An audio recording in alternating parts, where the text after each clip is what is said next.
Bonjour, dans cette vidéo, on s'intéresse à la fonction qui est xy x aussi x au carré sinus y sur x, si x est non nul, et 0 si x est nul. Donc cette fois, il n'y a pas juste le point 0, 0 qu'on exclut, qu'on traite à part, il y a tous les points 0, y avec du coup x égale 0, quel que soit y. Et il faut qu'on montre, il faut qu'on calcule les dérivées secondes croisées, les dérivées secondes mixtes de f en 0, 0. Ça, c'est une autre notation pour d de f sur dx, dy et d de f sur dy, dx en 0, 0.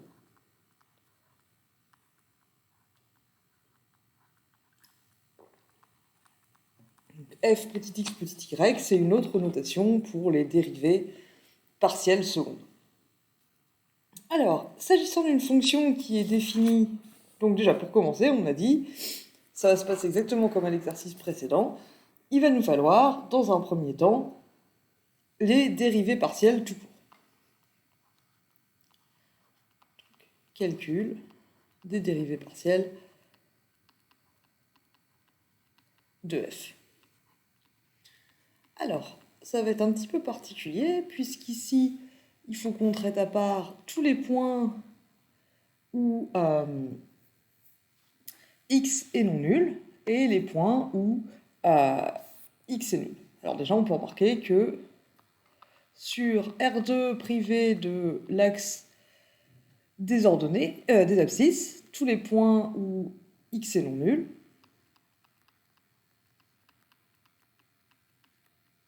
du coup, f de xy, c'est x2 sinus y sur x, c'est une fonction dérivable par rapport à x et par rapport à y. Donc sur tous ces points-là, f est dérivable, et on a, si on calcule les dérivées partielles, donc on fixe le y, on dérive par rapport à x, ça va nous donner df sur dx de xy pour les points où x est non nul. Et si on fixe le y et qu'on dérive par rapport à x, on obtient du coup donc 2x fois sinus y sur x plus x au carré fois, alors sinus u c'est u' fois cosinus u, donc on va avoir x au carré fois moins y sur x au carré fois cosinus y sur x. C'est-à-dire, en fin de compte, 2x sinus y sur x moins y cosinus y sur x. Voilà. Et df sur dy, donc cette fois je fixe x et je dérive par rapport à y.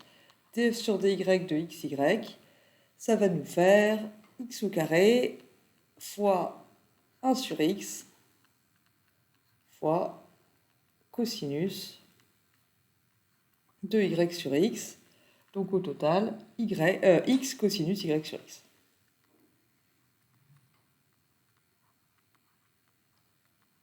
Donc ça, c'est les dérivées partielles de f sur les points où x est non nul.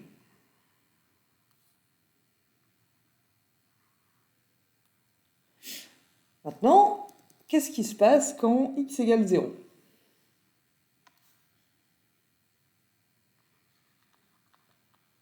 Donc sur le complémentaire, sur l'ensemble des points xy de R2 avec x égale 0.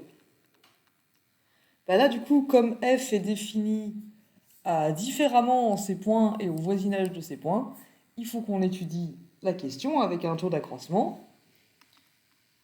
Avec un taux d'accroissement pour x et un pour y. Donc on prend un h réel non nul et on calcule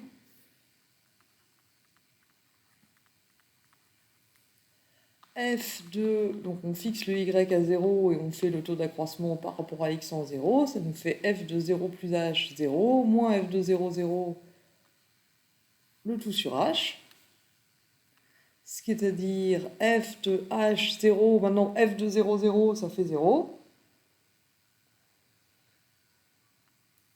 divisé par h, et f de... Pardon, je m'aperçois que j'ai fait n'importe quoi, j'ai fait exactement le contraire de ce que j'avais dit. On n'a pas forcément y égale 0 ici, c'est le x qui est nul, y je ne sais pas. C'est seulement x que je sais qui fait 0, dans le point où je regarde. Alors ça me fait donc f de hy moins f de 0y, sauf que f de 0y, on a dit que ça faisait 0, divisé par h, et f de hy, ça nous fait h au carré sinus de h sur y, de y sur h, divisé par h,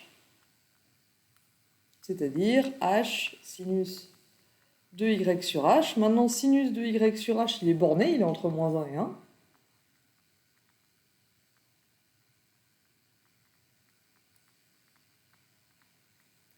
Et lui, il tend vers 0 quand h tend vers 0. Un truc borné fois un truc qui tend vers 0, ça tend vers 0 quand h tend vers 0.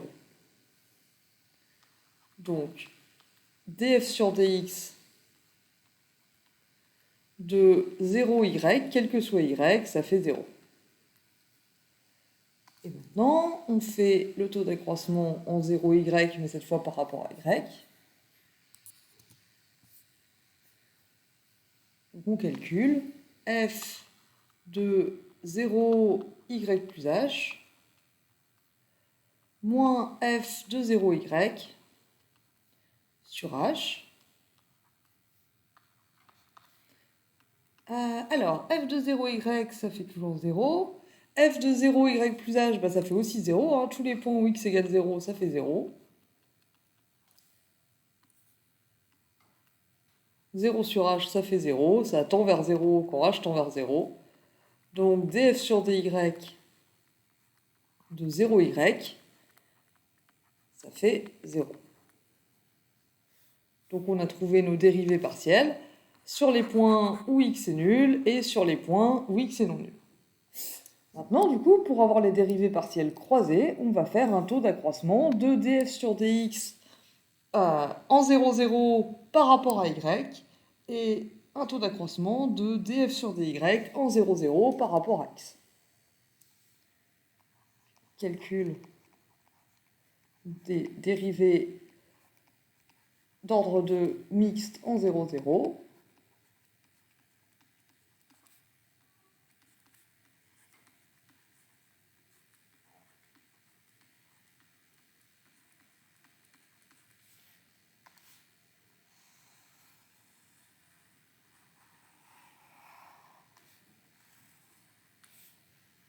Alors, on calcule cette fois, on fait toujours encore des taux d'accroissement, donc il nous faut un h dans R étoile.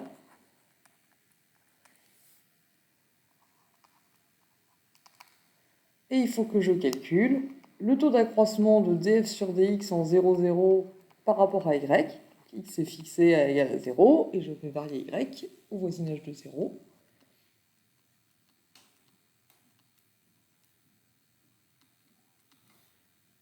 Le tout divisé par h. Df sur dx de 0, 0, on a obtenu que ça faisait 0. On l'a calculé tout à l'heure, on a vu que quel que soit y, df sur dx de 0y, ça fait 0. Et df sur dx de 0h, là on se retrouve avec juste 1 sur h df sur dx de 0h. Et df sur dx de 0h, et ben on vient de dire, hein, ça fait 0. df sur dx de 0h, quel que soit h, ça fait 0. Si je le divise par h, ça fait toujours 0. Quand h tend vers 0, ça continue de faire 0. Donc, d de f sur dy dx de 0, 0, ça fait 0.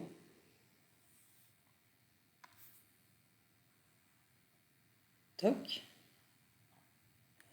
Ensuite, taux d'accroissement, cette fois de df sur dy en 0, 0 quand je fais varier x. Donc j'obtiens df sur dy de 0 plus h, 0, moins df sur dy de 0, 0, le tout sur h. df sur dy de 0, 0, on a obtenu que ça fait 0.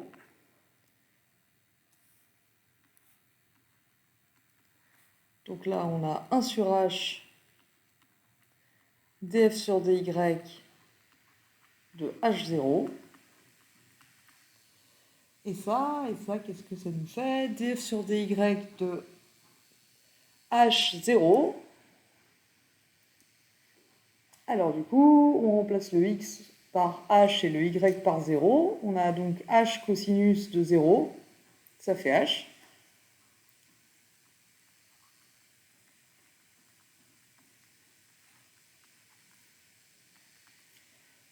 Les h se simplifient, il reste juste cosinus 0 qui fait 1. Donc ça tend vers 1 quand h tend vers 0. Et donc, d de f sur dx dy en 0, 0, ça fait 1. Donc là, c'est comme à l'exemple précédent, on obtient des dérivées partielles d'ordre 2 mixte différentes. Qu'est-ce qu'on en déduit? Le théorème de Schwartz nous dit que si les dérivées partielles secondes de f, d de f sur dx dy, d de f sur dy dx existaient et étaient continues en 0, 0, alors ces dérivées partielles devraient être égales. Donc ce qu'on en déduit, c'est que les dérivées partielles d de f sur dy dx et d de f sur dx dy, soit elles n'existent pas au voisinage de 0, 0, soit, plus probablement, elles existent et elles ne sont pas continues au voisinage de 0, 0. En tout cas, l'une des deux au moins n'est pas continue. Ce que vous pouvez vérifier en calculant plus généralement d de f sur dx dy et d de f sur dy dx de xy, et pas juste en 0, 0. Et c'est tout ce qu'il nous fallait pour cet exercice. Je vous remercie de votre attention.